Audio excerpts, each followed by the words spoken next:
Assalamualaikum warahmatullahi wabarakatuh. Alhamdulillahirabbil alamin. Wassalatu wassalamu ala asyrafil anbiya'i wal mursalin wa ala alihi wa sahbihi ajma'in. Alhamdulillah. Bersyukur lagi kita kepada Allah Subhanahu wa taala pada pagi ini kita dapat bersama-sama dalam sesi tadabbur Al-Quran mengikut muka surat. Alhamdulillah. Pada pagi ini kita akan bersama-sama insya-Allah di dalam suasana begini kerana tiba-tiba hujan turun dengan lebatnya. Jadi kita tidak dapat mengadakan sesi kita di luar di outdoor pada pagi ini. Jadi kita akan berada di dalam suasana ini insya-Allah. Pagi ini kita akan bersama-sama di muka surat 524 insya-Allah hari. Jadi insya-Allah hari ini akan bersama-sama kita akan bersama-sama dalam surah At-Tur ayat yang ke-15 dan hingga ayat yang ke-31. Untuk maklumat semula insya-Allah bahawa surah At-Tur ni ada 3 muka surat sahaja ataupun 2 muka surat setengah saja sebenarnya.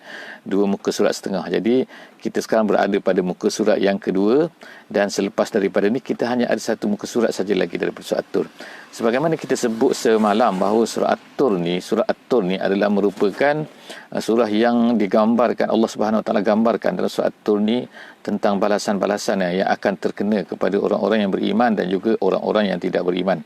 Jadi Allah Subhanahu Wa Taala sentiasa menseiringkan kadang-kadang kemudian disebutkan orang yang beriman, kemudian disebutkan balasan terhadap orang-orang yang tidak beriman. Jadi berulang kali bertukar ganti. Jadi kita akan lihat insya-Allah dalam muka surat yang kita baca pada pagi ini bagaimana Allah Subhanahu Wa Taala telah gandingkan perkara ini, iaitu gandingkan di antara 2 benda, iaitu kadang-kadang disebutkan kisah dan juga balasan yang akan diterima oleh orang-orang yang beriman dan kemudian selepas tu orang-orang yang tidak beriman. Dan begitulah juga sebaliknya insya-Allah.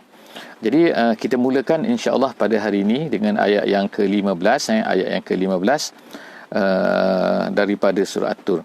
A'udzubillahi minasyaitonirrajim. Afasihrun hadza am antum la tubsirun. Islauha fasbiru aw la tasbiru sawa'un 'alaikum innama tujzauna ma kuntum ta'malun. Sadaqallahul azim. Jadi saya telah bacakan ayat yang ke-15 dan juga ayat yang ke-16 sebentar tadi. Jadi ayat ini adalah sambungan daripada sebelum daripada ni, di mana Allah Subhanahu Wa Taala telah menceritakan tentang apa, iaitu orang-orang yang tidak beriman ni pada hari akhirat mereka ni akan ditolak dengan dahsyatnya, dengan kerasnya ke dalam neraka. Dan kemudian dikatakan kepada mereka, inilah dia neraka yang kamu dulu katakan ia adalah bohong, kamu kata ni penipu, kamu kata tak adalah, tak berlakulah, mana ada. Sekarang ni sekarang kamu nampak dia depan mata kamu. Jadi pada ayat 15 yang akan kita baca pada pagi ni, Allah Subhanahu Wa Taala mengatakan afasihirun haza. Jadi adakah yang kamu sedang lihat depan kamu sekarang ni, adakah ini afasihirun? Adakah ini masih lagi sihir? Sihir ni maksudnya adalah benda yang tak ada pun tapi nampak macam ada.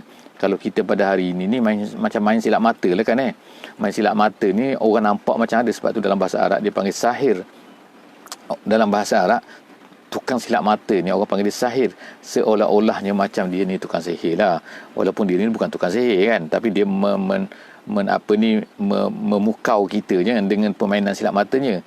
Tetapi sihir pun begitulah. Sihir sebenarnya satu benda yang tidak wujud, tetapi Allah Subhanahu Wa Taala tapi kita ni seolah-olah nampak benda tu. Jadi Allah Ta'ala lah bagi kita tak nampak, seolah-olah pandai orang tu. Jadi akhirnya seolah-olahnya begitu. Jadi dalam ni Allah Subhanahu Wa Taala bertanya kepada orang kafir kan, setelah mereka dah masuk neraka tu. Jadi Allah Ta'ala tanya mereka, afasihirun haza, ni sihir lagi ke? Sihir juga ke ni?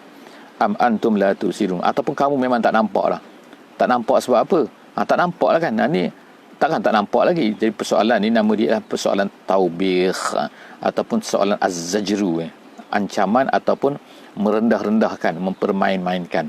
Barulah kamu tahu sekarang ni kan. Ini adakah sihir ke ataupun bukan ke? Ni yang dikatakan, yang kamu tuduh Muhammad ni sihir. Ni lah dia. Sihir lagi ni. Gitu. Kemudian Allah Subhanahu Wa Taala berkata pada ayat yang ke-16, islauha, masukkan dia ke dalam neraka tu, fasbiru aw la tasbiru sawaun alaikum. Allah Ta'ala ini pun satu kata-kata sebenarnya yang taubih juga, iaitu nak katakan macam ni lah, kalau kita atas dunia ni kan, kamu sanggup tak sanggup, dia kata orang yang akan kena tu biasanya kata tak sanggup. Biasa kalau tak sanggup okeylah, sebab apa dah tak mampu dah. Tapi Di hari akhirat ni kan tak ada dah kan.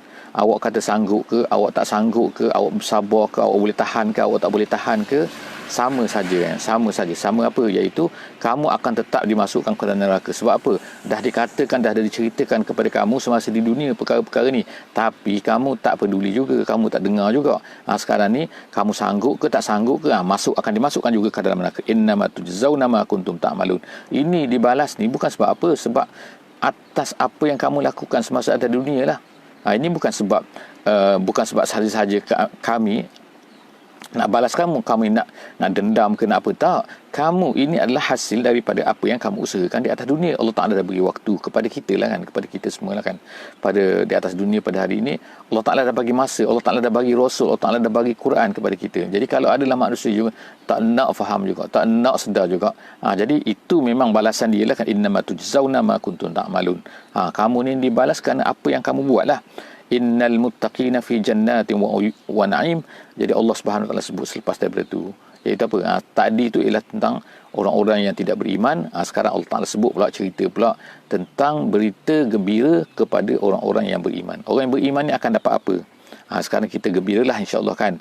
Sebab apa kan? Sekarang Allah Taala nak ceritakan tentang benda-benda yang baik kepada orang yang beriman. Jadi marilah kita sama-sama berdoa supaya Allah Taala menjadikan kita minal muttaqin, daripada orang-orang yang bertakwa kepada Allah Subhanahu Wa Taala, supaya kita mendapatlah balasan-balasan yang telah diceritakan, yang akan diceritakan, yang akan kita bacakan di dalam ayat-ayat bermula daripada ayat yang ke-17 ni. Innal muttaqin fi jannatin wa na'im. Yang pertamanya, orang yang bertakwa ni dia akan dapat, selepas daripada dia mati di syurga nanti, di akhirat nanti, dia akan dapat fi jannat, dia berada di dalam syurga, jannah, ataupun yang kita kata dalam taman-taman, wa na'im, dan juga nikmat. Tak ada benda di akhirat ni untuk orang yang muttaqin. Dalam syurga ni tak ada benda yang menyakitkan, yang menyusahkan, yang melemahkan, yang memenatkan. Tak ada. Semua tu na'im, na'im, na'im. Kemudian Allah Ta'ala kata fakihina bima atathum rabbuhum. Bima atahum rabbuhum wa waqahum rabbuhum azabal jahim. Jadi fakihin ni bukan yang maknanya tu buah bukan makna buah kan, tapi fakihin tu maknanya ialah mutalazzizin, gitu kan. Maknanya berseronoklah kamu wahai orang-orang yang beriman, wahai orang bertakwa kan. Fakihina bima atahum rabbuhum, dengan apa yang Allah Ta'ala telah berikan kepada kamu, maka seronoklah kamu senang-senanglah hati kamu. Wa waqahum rabbuhum azabal jahim, dan Allah Ta'ala telah pelihara kamu, selamatkan kamu daripada azab jahim, azab neraka jahim. Maknanya azab neraka kamu dah selamat dah sekarang ni, kamu dah melepasi dah, kamu sekarang berada dalam syurga. Jadi oleh kerana itulah fakihin, berseronok-seronoklah kamu sekarang. Masya Allah kan, kita rasa sangat-sangat merinduilah kan suasana yang macam ni yang macam mana Allah Subhanahu Wa Taala sebutkan untuk orang-orang yang muttaqin ni. Moga-moga Allah Taala menjadikan kita lah daripada orang-orang yang muttaqin insya-Allah. Seterusnya Allah Subhanahu Wa Taala berkata apa lagi kan, iaitu fakihin tu satu, kemudian yang kedua kulu washrabu, makan dan minumlah, hani'an bima kuntum ta'malun. Hani'an bila disebut makan dan juga minum dalam syurga ni, dia akan sebut hani'an. Jadi apa maksud hani'an? Ulama-ulama sebut ni hani'an ni ialah maknanya yang pertamanya dari dua perkara mengenai hani'an ni, itu bila dikaitkan dengan makan dan juga minum, maka dia kata makan dan minum hani'an artinya yang pertama tidak ada penat lelah, yang keduanya tidak ada side effect, tidak ada kesan-kesan yang tak baik hasil daripada makan dan juga minum. Kita ni makan atas dunia ni, dua-dua tu ada. Apa? Ada. Yang pertamanya penat dan lelah kan. Kadang-kadang penat cari makan, penat cari minum. Kemudian bila makan pula, penat makan, penat minum. Lepas tu ada side effect pula. Side effect dia kata mengantuk lah. Side effect dia lah banyak garam lah, banyak gula lah, naik darah lah, dah macam-macam sekali kan. Itu side effect daripada apa? Daripada makan tu, jadi makan dan minum. Jadi di akhirat ni Allah Subhanahu Wa Taala sebutkan kulu washrabu hani'an. Hani'an jadi makna kamu tak akan merasai benda-benda tu semua tu kan. Masalah-masalah tadi tu semua tak ada kan. Bima kuntum ta'malun. Jadi semua tu kerana apa? Kerana kamu telah lakukan apa yang kamu lakukan semasa kamu ni berada di atas dunia. Seterusnya muttaqiina. Yang ketiga, Allah Ta'ala sebut lagi kan, apa yang orang-orang yang berada dalam syurga, orang muttaqin ni dapat. Masya Allah kan, muttaqiin ala sururin masfufah. Muttaqiin ni ialah satu keadaan di mana kita duduk bersandar. Duduk bersandar, bertelekan lah orang katakan muttaqiin, berduduk. Itu adalah style orang-orang dulu-dulu, raja-raja dulu kan. Kalau mereka makan tu, itu style mereka.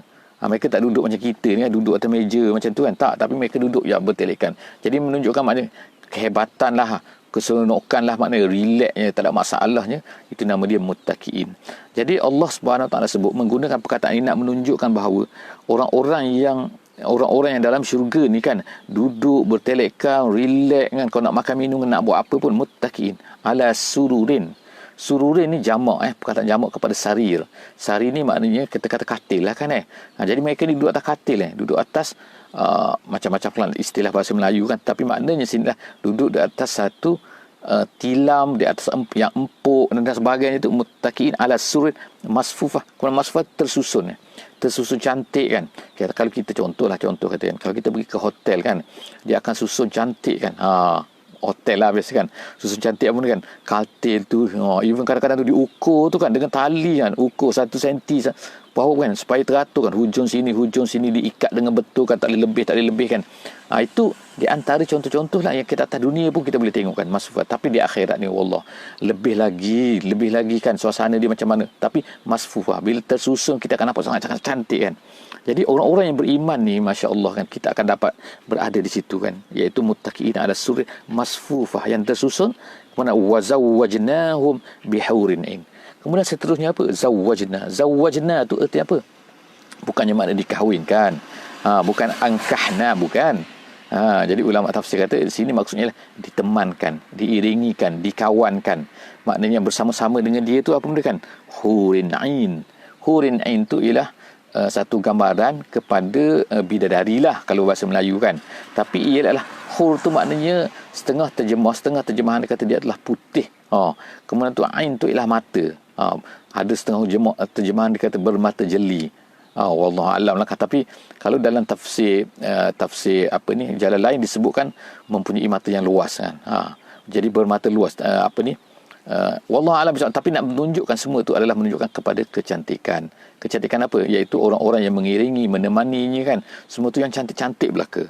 Ini nikmat Masya Allah kan. Bila kita dengar ni semua ni, kita akan rasa Allahu Akbar kan. Kita rasa macam tak nak lah kan dunia ni kan. Kita nak akhirat kan.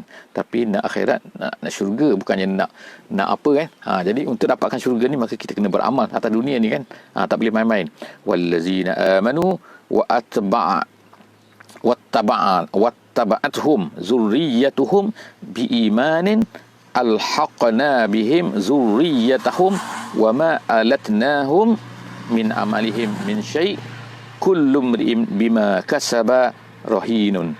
Jadi ayat ini adalah satu lagi Allah Subhanahu Taala nak sebutkan, sebagaimana ulama-ulama tafsir kata, Allah Taala nak sebutkan salah satu lagi daripada nikmat-nikmat yang Allah Subhanahu Taala berikan kepada orang-orang yang dalam syurga ni. Apa dia? Iaitu Allah Ta'ala nak berikan kepada mereka ni, iaitu kita ni kalau atas dunia kan, kalau zuriat kita, kawan kita, atau bukan kawan kita, minta maaf iaitu orang-orang yang kaum kerabat kita dapat bersama-sama dengan kita dapat satu nikmat. Dan kemudian tu tengok-tengok, wow, kan ada kan tendensi kan, orang kan nak beri kepada adik-beradik dia, nak beri kepada ayah dia, nak beri kepada anak dia, anak saudara dia, kan, sepupu dia. Itu tabiat manusia yang atas dunia ni kan. Kalau dia dapat jawatan, dia akan nak beri ni, beri ni, nak berilah, ada sign bagi kontrak dan sebagainya kan. Tapi di akhirat ni, perasaan tu sebenarnya memang satu benda yang ada dalam diri manusia kan. Bukanlah kita kata satu benda yang benda tu salah salah kalau kita buat salah kan, dalam bentuk yang salah. Jadi, tapi perasaan itu nak supaya saudara mara juga mendapat apa yang dia dapat. Kalau benda itu adalah kebaikan, maka itu adalah satu naluri yang ada pada diri manusia. Jadi sebab itu Allah Subhanahu Taala sebutkan di sini iaitu apa? Iaitu di hari akhirat nanti akan ada di kalangan saudara mara dia sendiri yang mana zuriat dipanggil sini iaitu yang mana kurang sikit daripada amalan dia. Kurang amalan daripada apa yang dilakukan oleh si muttaqin ni. Jadi Allah Subhanahu Wa Taala telah seolah-olah macam memberi syafaat sedikit daripada apa yang mereka dapat ni, maka Allah Ta'ala gabunkan mereka tu sekali. Mereka masukkan mereka tu sekali kan, bersama-sama dengan orang-orang yang bertakwa tadi tu, hasil daripada kena takwa mereka tu. Jadi ini adalah untuk memberi satu kegembiraan lah kepada mereka. Jadi itulah yang disebutkan dalam ayat yang ke-21 tadi kan. Jadi Allah Ta'ala kata kullu mri'in bima kasaba rahin, semua tu adalah rahin. Rahin tu maknanya adalah tergadai dengan amalan dia lah kan. Itu satu konsep lah yang maknanya kalau orang tu jahat, orang tu memang kafir, maka dia takkan boleh lah masuk syurga kan. Mana boleh masuk syurga kan. Setiap amalan tu bergantung kepada apa yang tergadai dengan apa yang kita buat pada hari ini kan. Kemudian seterusnya wa amdadnahum bifakihatin wa lahmin mimma yashtahun. Ni terus lagi. Dah berapa banyak kan ini nikmat-nikmat Allah Ta'ala sebut lagi kan, bentuk-bentuk nikmat yang akan kita dapat kalau kita masuk syurga insya-Allah, iaitu apa kan, wa amdadnahum wazidnahum, maknanya kami tambahkan lagi, makna beri lagi apa benda, bifakihatin. Mungkin mereka ni tak minta pun, tapi Allah Ta'ala beri lagi apa, nombor satu buah-buahan, yang kedua apa, walahmin, dan juga daging-daging. Daging. Kita hari ni kan susah nak dapat daging ayam ke, nak daging kambing ke. Betapa susah kan bila berlakunya COVID ni macam ni kan. Tapi Allah Subhanahu Wa Taala ni akan lempahkan, tambahkan apa yang mereka nak, Allah Taala beri. Apa yang mereka tak nak, tak minta pun, Allah akan tambahkan lagi. Wa amdadnahum bifakihatin wa lahmin mimma yashtahun. Daripada apa yang mereka suka, apa yang mereka inginkan kan. Jadi maknanya dia suka benda ni kan, tapi lupa nak minta pun dapat juga kan. Tapi nak minta dah banyak dapat dah, tapi Allah Ta'ala beri lagi wa amdannahum. Jadi nak ceritakan macam-macam mana Allah Ta'ala ni lempahkan apa nikmat yang sangat banyak kepada orang-orang yang berada di dalam syurga. Yatanaza'una fiha ka'san la lagwun fiha wala ta'thim. Dan kemudian lagi nikmat lagi, bentuk nikmat lagi, iaitu apa, mereka ni berebut-rebut. Berebut-rebut apa? Bukan berebut-rebut atas dunia ni. Bukan berebut kerana benda tu sikit. Orang pergi berebut kerana barang ni sikit, jadi mereka pun berebut. Tak, berebut di sini. Ulama-ulama tafsir dah berebut-rebut dalam keadaan kegembiraan, iaitu sebab dalam syurga apa benda yang tak cukup, tak ada semua benda cukup. Tapi mereka berebut. Kenapa berebut? Sebab berebut bergurau-gurauan. Berebut kan. Kalau orang kita kan, kalau banyak benda kan, kita akan berebut. Wah, gembira kan tak? Berebut, kau curah pada aku curah pada kau kan tak? Kau lempar pada aku lempar pada kau kan. Gembira sangat kan? Jadi gembira. Itulah nama dia. Yatanaza'una fiha. Apa yang mereka gembira, apa yang mereka rebutkan tu, apa yang mereka campak-campakkan tu, suka-suka lempar-lempar tu, iaitu benda kan? Ka'san ni maknanya gelas. Kalau kita kata piala ke, tapi piala apa? Bukan piala permainan tu, tapi gelas-gelas yang berisi apa? Ulama kata ialah berisi arak sebagaimana yang kita sebut khamrun. Tapi khamrun di sini, khamrun yang la laghun, yang tidak ada lagu. Tidak ada, maknanya setengah ulama kata yang tidak menyebabkan mabuk. Maknanya bila minum banyak-banyak mana pun tak ada mabuk. Tak macam arak dunia lah kan. Kemudian wala ta'thim, dan juga tidak berdosa. Maknanya tidak bersalah mereka nak minum pada masa tu. Jadi akhirat tak ada dosa dah, tak ada salah dah, buat je apa saja kan, semua boleh. Tapi setengah ulama kata la laghun itu maknanya dia tidak akan menyebabkan dia tu bercakap mengarut. Bercakap mengarut tidak menimbulkan perkataan-perkataan yang laghun. Kalau atas dunia ni, kalau orang minum arak macam mana kan, dia akan jadi laghun. Dia akan cakap merapu, dia akan cakap tak betul kan. Lepas tu ta'thim, dia akan bercakap benda-benda yang berdosa kan. Tapi dalam akhirat nanti kan tak ada, benda-benda tu semua tak ada. Kan? Jadi dia minum, dia berebut-rebut minum, bergurau-gurauan minum, berlempar-lempar minum kan. Lepas tu tak adalah mengarut, merapu-rapu kan, tak ada. La lagun wala ta'sim. Kemudian wa yatufu alaihim. Nikmat lagi. Allah Ta'ala tambah lagi nikmat. Apa dia? Wa yatufu alaihim ghilmanun lahum ka'annahum lu'lu'un maknun. Dan kemudian yatuf. Yatuf ni tawaf lah kan. Tawaf maknanya berpusing-pusing. Kalau kita lah manusia buat lah atas dunia ni kan. Kalau dalam majlis apa-apa, dalam parti apa-apa kan, ada orang bawa minuman tu kan, berpusing-pusing kan. Maknanya pelayan. Jadi di sini Allah Ta'ala juga ada ni sebut sini, iaitu macam itulah ibaratnya kan. Bahkan kita memang tak boleh imagine kan, suasana ni kan lebih hebat lagi lah. Tapi maknanya di sini ialah apa Allah Ta'ala sebutkan sini ialah adanya ghilman. Ghilman ni ialah lelaki-lelaki muda, lahum ka'annahum lu'lu'um maknun. Laki untuk mereka tu sama, mereka ini seolah-olah, seolah-olahnya lu'lu'un, permata-permata, maknun ini ialah maksudnya ialah yang di apa ni, yang daripada kanna kununan dalam bahasa Arabnya. Kanna ni artinya apa? Iaitu satu benda yang tak pernah disentuh oleh tangan dan tak pernah dilihat oleh mata.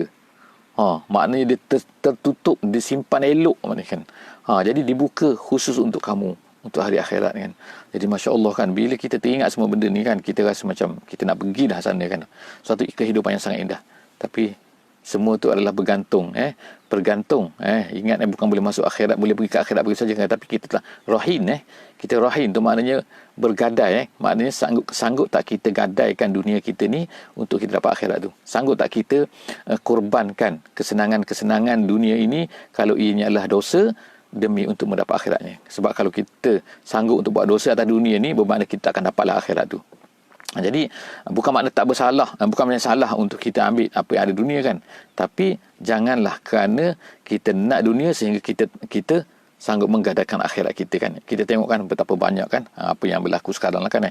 Manusia-manusia kan sanggup untuk kerana nak dapat dunia ni sikit maka sanggup dia menggadaikan akhirat dia. Jadi selepas daripada tu Allah Taala kata wa yatuf wa aqbala ba'dhum ala ba'dhin yatasaalun. Kemudian mereka pula menghadap di antara satu sama lain. Menghadap bila kawan-kawan kita suka kan tak? Bukan kita. Kalau kita lah kata contoh kan tak? Kalau naik kereta api lah, wallah alamah kepada siapa-siapa yang pernah naik kereta api kan, ataupun naik bas ke apa ni kan, kita tengok kalau bas tu menghadap semua ke depan kan. Tapi kalau ada kereta api kita boleh pusing kan. Jadi kita boleh pusing kan. Kalau kita ni saudara mara, suka gembira kawan-kawan kan, tiba-tiba seorang berpusing sana, seorang berpusing sana, best ke? Tak best kan? Kita best kan kalau boleh menghadap makan sama-sama kan. Jadi dia menghadap kita, aku menghadap kau, kau menghadap aku. Masya Allah kan. Iaitu Allah Ta'ala sebut tu kan, wa aqbala ba'duhum ala ba'din yatasaalun. Yatasaalun maknanya bertanya-tanya khabar, bertanya-tanya kan cerita macam mana kau dulu, Masya Allah, di atas dunia kau macam mana kan. Jadi suasana yang indah lah di akhirat tu. Qalu inna kunna qablu fi ahlina musyfikin. Jadi mereka pun berkatalah. Jadi Allah Ta'ala sebutkan benda ni untuk men-highlightkan kepada kita kan, apakah benda-benda yang menyebabkan orang-orang mereka ni boleh masuk syurga. Jadi Allah Ta'ala sebutkan sinilah, inna kunna qablu fi ahlina, kami dulu semasa bersama dengan family kami, semasa kami di dunia, setengah ulama kata fi ahlina tu maknanya kami di dunia dulu musyfikin tu ialah sentiasa merasai takut kepada azab Allah Subhanahu Wa Taala. Jadi makna sini perasaan kita takut kepada Allah Subhanahu Wa Taala itulah yang menyebabkan kita ini mendapat masuk syurga Allah Subhanahu Wa Taala. Jadi mereka tu bercerita, jadi Allah Taala cerita tu untuk menggambarkan kepada kita, memberikan menceritakan kepada kita bahawa itulah sepatutnya yang mesti ada pada kita di atas dunia ini, iaitu musyfikin, rasa takut kepada azab Allah Subhanahu Wa Taala. Famannallahu alaina wa waqana azabas saun. Jadi oleh kerana itulah maka Allah Taala beri kepada kami, Allah kurniakan kepada kami nikmat ini kan, dan Allah Ta'ala selamatkan kita daripada neraka As-Samun. As-Samun ini, jadi maksud As-Samun ni ialah neraka, kalau kita terjemahan biasa maknanya azab yang pedih lah kan, azab yang menyakitkan. Tapi kalau lebih detail, Samun ni dia macam satu setengah ulama kata seolah macam kalau kita makan racun tu kan. Racun tu sama kenapa racun tu sama? Dia kata bila kita makan racun dia akan masuk menyelinap ke seluruh anggota badan manusia itu kan, akan menyakitkan sampai ke tulang-tulang, dia akan rasa sakit yang sangat dahsyat itu racun jadi itulah samum dia kata ada lagi lah beberapa ulama lain memberikan makna-makna yang tetapi menunjukkan ia satu keadaan azab yang sangat menyakitkan. Inna kunna min qablu nad'uhu innahu huwal barrur rahim. Jadi mereka ni bercakap lagi iaitu kami dulu sebelum ni kami nad'uhu, kami hanya beribadat, kami hanya takut, kami hanya menyembah Allah SWT saja, kami minta kepada Allah Ta'ala saja kan. Kemudian innahu huwal barrur rahim, dialah maha ihsan, maha pemberi dan maha penyayang kepada kita semua. Kemudian fazakir.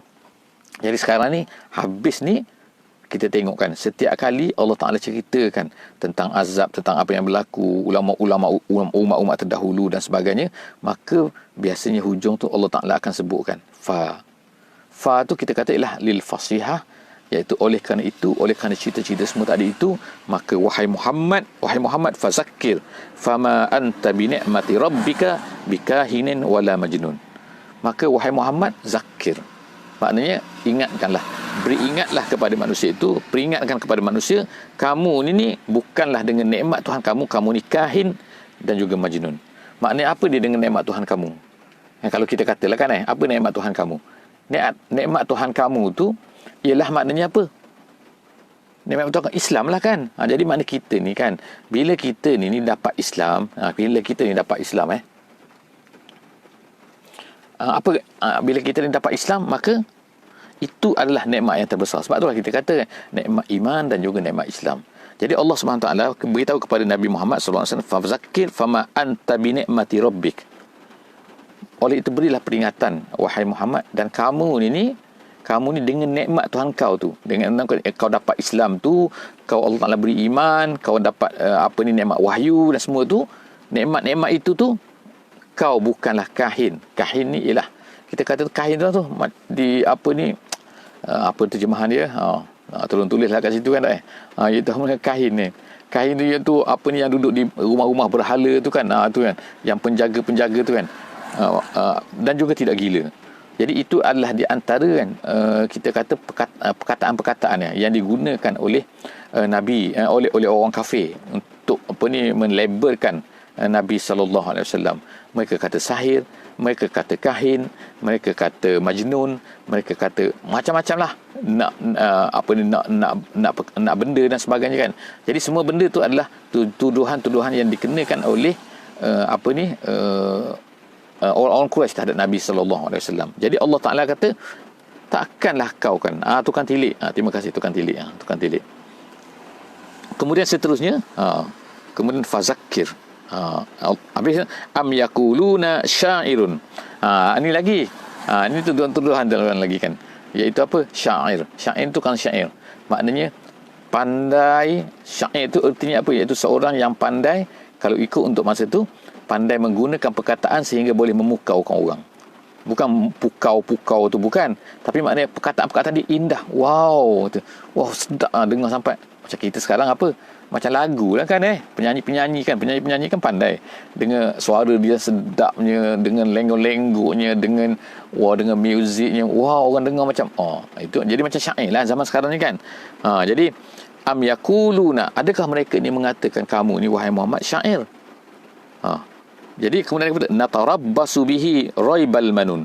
Natarabbasu bihi itu maknanya kami tunggu, raibal manun tu maknanya hawadis ad-dahri. Hawadis ad-dahri itu maksud ni macam inilah. Maknanya saat-saat kecelakaan. Gitulah maknanya kan. Jadi mereka ni adalah kata Nabi ni adalah syair. Ni penyair semua ni. Penyair, tak apa, kita tunggulah dia hancurlah nanti dia. Jadi tak apa. Allah Taala kata apa kan? Kul, katakan wahai Muhammad, jawab kepada mereka ni, jawab macam mana? Jawab kul tarabbasu, tak apa tunggu fa inni ma'akum minal mutarabbisin, aku pun tunggu juga. Makna tunggu kecelakaan lah gitu kan. Kau kata kau orang Quraisy, kau ni maknanya penentang-penentang Islam lah kalau pada hari ni kan. Kalau mereka ni merasakan tak apa, nanti hancur lah tu. Jadi tak apa. Allah Subhanahu Wa Taala memberitahu kepada Nabi kita, tak apa, beritahu kepada mereka tu, tak apa, cakap tunggulah. Kamu nak tunggu, tak apa, kami pun tunggu juga. Aku pun tunggu juga kau. Jadi dalam tafsir Jalalain disebut, maka berlakulah saat kehancuran kebanyakan daripada ketua-ketua Quraisy itu semasa di Badar. Jadi setakat tu dulu kita baca surah At-Tur hari ini. Kita berhenti pada ayat 31. InsyaAllah ayat 32 kita akan sambung esok, insyaAllah hari Sabtu. Wallahu a'lam bissawab. Subhanakallahumma wa bihamdik, nashhadu an la ilaha illa anta, nastaghfiruka wa natubu ilaik.